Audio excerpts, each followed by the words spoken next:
Welcome to the I Saved You, Now Do the Dishes podcast. I'm author and speaker Carrie Severson. In each episode, I'll share stories and tips from my experience with caregiving and advocacy through my husband's cancer journey. You're sitting funny. Oh my God. Well, maybe we should sit where they... Hello. Maybe not.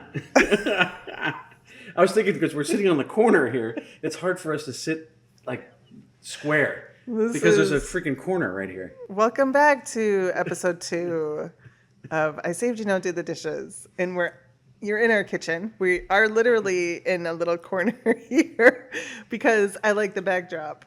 That's why we're here. You know what? Yeah. She's right. I'm wrong. In this particular case, it's the first time. So we're still trying to get used to the microphone stuff. So hopefully you can hear both of us okay. And this is Gavin again. Hello. So the last time we were talking about the difference between caregiver and patient and how after his treatment ended, he wanted to run, he needed freedom, and I needed to be still. I wanted to just have somebody else take care of me. But in the week that we have been sort of thinking about what we should come back with, we wanted to talk about one of the very first experiences we had to go back to the hospital was with a speech and swallow therapist. Mm-hmm. And Gavin had to first swallow water and then try eating applesauce. I think we have that on video too. Hopefully I didn't delete it. Okay. Yeah, because that would be cool if we could. Hopefully we can. But yeah, I remember that.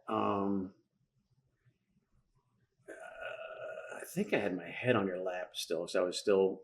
I think that was. No, that was a different one. But that was different. Okay. This was the speech and swallow therapist talked to Gavin like he was an athlete, and he's like, you know, your throat muscle needs to be reworked, and he was so scared to eat at that point, even applesauce, swallowing applesauce. So I remember walking. First of all, I was upset that I had to go back to the hospital. I had to drive you back to the hospital because you were still on. I'm going to take you off topic here and do the total Terminator thing. Do you remember the Terminator thing? No, it was Total Recall where they shoved the thing up my nose and you could see the light. Okay, you want to tell that story? Totally off topic. Okay, but this particular hospital does a lot of training, and sometimes there's a cost to that, and they scope your throat when you have throat cancer, and so they put this little thing. It's thinner than a cord, and usually they lube it up. They give you some like nasal spray in your nose. And then they shove this thing up your nose. Remember the COVID tests and how that felt weird? So this new guy, he's in a suit. Was it the guy that doesn't have a big personality? Yes. Okay. So, you know, he looks like he's wearing a suit and everything, but he kind of reminded me of like the Mormon guys that come door to door, knock on your door. And, or LDS if you prefer that. So he's shoving it up my nose and I'm like, and then Carrie could see a light next to his eyeball. In Total Recall, and she's like, when you hear the crunch, you're halfway there. Gross. And I was like, I can't take this anymore. He's like, and then Dr. SAP, who had a lot of experience, is like, no, you twist it. And it's like, and it went down and they could see it, and it was a lot less uncomfortable, but she usually laughs hysterically about it and almost. He didn't realize that was happening. Anyway, so that was before treatment. This was him probably, I don't know, December 8th or something. It was a weird day.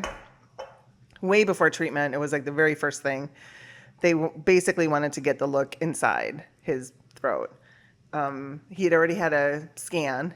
I don't think he had a PET scan yet, but he had a CT scan. So yeah, they shoved it up. I'm standing in the very back, and suddenly Gavin has this red mark right next to his nose, and he pushes himself away from the doctor, and he's like, "I'm sorry, man, I can't do it. I can't do it." And I'm laughing because I'm like, that doesn't look right. Like, he's going up towards You got a really good view of my tear duct, apparently, which wasn't what they were going for, but at least we know my tear ducts were cancer free. Anyway, so Gavin had like PTSD from that experience. Whenever he had to go back in to get scoped, it was a regular argument between us. Kind of fought it for a year, or for like a year.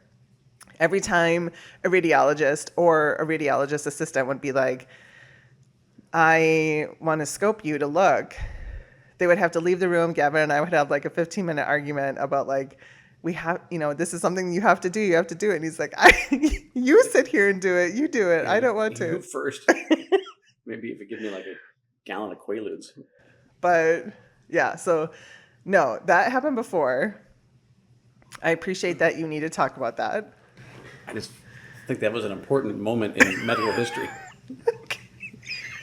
Well, it's something to warn people out there. You get head and that cancer, that they're going to do that. It's very uncomfortable. Try not to let the intern do it, because that sucks. Anyway. Yeah. But afterwards, the fact that he couldn't eat, and this was the thing, is that in order to get the feeding tube out, he had to have a solid month of no use. He had to swallow everything. But before he could even get to that point, he first had to get cleared that he could actually use his throat. And that was first water and then applesauce. Mm. So I'm sitting he's in the chair. It looks like a dentist chair. You're upright. She's in front of you. And she's like, okay, take a sip of water. And then after you take a sip of water, you have to swallow really hard afterwards. And that was scary for you. Yeah. Yeah. So I guess they thought I had throat muscle atrophy. Yeah. And they were concerned about pneumonia because you had so much mucus. Yeah. Oh, yeah. You were constantly being looked at for pneumonia. I don't know how to describe the drooling, but I say it was like a medium, like not like a leak of a faucet, but like not like a drip, drip, drip. It was more like a steady gelatinous flow of stuff. Like our bloodhound, he drools a lot, and it was more like a steady bloodhound drool if you have a bloodhound. And if you ever seen one that like Turner or Hooch, where the dog like is down to here, it was like that. And I was just constantly just like because I couldn't speak almost. I said this last year, saliva and slobber, or last season, that we had paper towels in the car, we had it in the kitchen, we had it in the bathroom, we had it on the couch, we had it everywhere. They were everywhere. We had them in the corner here behind where Gavin's sitting, and people bought it for us in bulk. Were your parents did or something? Lynn and Tim bought it in bulk, okay. And we would just take one and walk around with it. But the very first thing that we had to do was get you cleared to use your throat, and you were so scared. So she's standing in front of him, and she's like, "Okay, now swallow a second time, and now let's try applesauce." And it's this little tiny cup of applesauce, and I'm in the back of the room, like, and I'm recording. Sample ice cream spoons. Yeah, I remember that. And I was like, "You were so scared." Just, like, swallow hard, and like, not just swallow regular. Like I said, I was thinking, you want to make it as painful as possible, lady? Like, I didn't say that out loud, but I was kind of like, okay, like, why don't we start with baby steps? Anyway, I remember that, and yeah, I was afraid because I remembered how painful just water was, and it was so weird how it was like on Friday I could do it, and then the next day I couldn't at all, and it just like completely shut down after that, with the being able to swallow, and even like something like that would hurt. I remember, I think I'd used Chloraseptic, I can't remember. The only thing that kind of worked for me, and I didn't swallow it, but it made my mouth moist. And the only thing I could stand like it better than water was that helped me saliva when it weird, like the saliva patterns was fruit punch Gatorade, and I would literally go and spit it in the sink. because it just made my mouth feel better. Until it didn't, and then it went everywhere. You couldn't get it down, and then it went everywhere. Oh yeah. That's a different story. The one I'm trying to tell, though. Thank you for. I'm sorry, everybody off topic. I'm just a little ADD. Anyway, the applesauce thing. So I'm in the back of the room. She hands him the applesauce and the spoon. And she's standing in front of him. And she's like moving her arms, like trying to get him to like get excited or something. And he's like a little kid peeking around her, trying to find, Something like that. trying to look at me. And there's video of him looking through her arm. You know, she's like, arms are on her hip at this point. And he's looking at me through her little arm peephole here. And yeah, if we have it on, if I still have the video, I'll show it to you. But just the tiniest little swallow. And that was like exciting, little tiny baby applesauce. I remember I was holding a cup of coffee and I felt so guilty for being able to drink coffee. But that's a common thing for caregivers. Like we feel like we have this incredible responsibility and we go through all these emotions. I remember that you felt guilty about a lot of things, but I didn't think there was any reason to feel guilty. You could just do it, and I couldn't. It was, black. It was weird. I felt guilty about making food for myself. Oh yeah, I remember that. So I would eat when he was sleeping, or I would eat cold sandwiches. I ate a lot at the hospital. So I put on a ton of weight because I was eating like cheeseburgers essentially every day. And then when he got done with treatment, what we ate essentially had to follow his pattern because like we couldn't even have pepper. Do you remember that?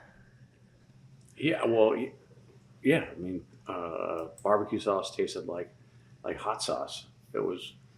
It's still a little pretty spicy today, but not as bad as it was. Yeah. And ketchup too. Ketchup was like I think it was the vinegar in there, or that the tomatoes.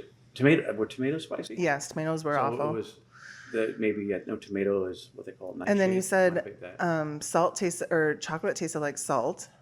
Oh yeah, chocolate. I completely ruined chocolate for a good year. Yeah. And I was like, I don't know. It didn't taste good. So I was like, well, maybe that'll be good for like keeping weight off. But food was it was obviously a sensitive topic before he went to the long-term cancer wing. We'd had long conversations about his food intake. And in order for him to eat, even like get a protein shakedown or a really soggy sandwich, we had to watch Food Network cooking competitions. I was going to say that about 5 minutes ago, but I didn't want to take you off topic. So I'm improving. Yes, I remember that. Like, and that would work. I'd watch Guy Fieri. What was that? The shopping one, Supermarket Sweep. But I think he rebranded. Oh, Guy's Grocery Games. Yeah. It's nothing like Super. Okay, it is like Super. And then we did Tournament of Champions. Okay. Yeah, you like that one better. Yeah, he likes the Guy's Grocery Games, and so we did that until like midnight, and I'd be in a little tiny corner of the couch. He'd be at the kitchen table, and then it would take him like hours to get. So food equaled pain, and then starting to introduce food again was scary, and we started with applesauce. Yeah, that's right. And then in that meeting, he's barely able to get applesauce down. And she's like, okay, in 2 weeks, I want you to eat a hamburger. And oh, yeah. I was like, what the? Fiber. I'll say fiber. Like, I was like, that's not happening. I really wish I could use my Navy sailor language. But like, I was like, there's no way that's happening, lady. And lo and behold, I think I took a bite of one at cafeteria. I don't know, a week or two later. So as soon as he got cleared, like his white blood cell count started, increasing, and his immune system slowly started coming back. We were given like the green light for him to go out into like public and be around strangers again. So we started picking up his kids and taking them to Sunday church. And our church has a grill and a coffee bar, very centered on community. It's fancy. It's not fancy. Well, I mean, compared to think of a Catholic church or like what people think a church is, but it's focused on community, and they want you to come. They want you to stay. I like that, actually. Yeah, I know. I ran into some buddy that I used to sell cars with, and had a conversation with him. And That's cool. It was cool. So you do get those opportunities. Yeah. If you're into the faith, to kind of strengthen your faith, or maybe build it in people that are, questioning it. So one of the very first weeks, we're back. We have the kids. And previously, when we had the kids... Oh, that's way better. Now you don't... Yeah. So I'll pause here and I'll have a side note for my producer who told me to actually have the camera tilted that way. This is what I deal with on a regular basis. Deal with? I thought this is what you... I mean, I'm so grateful for his involvement in some things, random things. Okay. Anyway. Yeah, so we're back at church. He wants to get a hamburger or a cheeseburger because that's what we used to do when we were at church. And he decides he's going to totally forget the fact that he just spent X amount of months in cancer treatment and basically had 2nd-degree burns inside his throat. It was kind of 3rd degree. It was bad. It was bad. And at least 2nd-degree burns on the outside of his neck. Well, I mean, it was scabbed over. So... You were considered a burn victim while in the hospital. No. Anyway, so the very first thing he gets is the cheeseburger and he slathers it in barbecue sauce. So I'm sitting on the opposite side of this counter. I'm filming him. I'm taking pictures of him. I'm so excited for him. He takes a little tiny nibble and then walks away. He can't do it because barbecue sauce is now... No, I didn't put on the... I remember originally I didn't put it on. I was like, oh, that's pretty good. Yeah. But I miss barbecue. I used to put barbecue sauce on everything, like hamburgers, chicken, pork, broccoli. Maybe not broccoli, but no, probably all broccoli. Meat, pretty much. You put it on everything. Pretty much any meat. Maybe not fish. That's the only one I didn't do. Barbecue sauce. That's not true. We have like Trader Joe's tilapia. You would put barbecue sauce on it.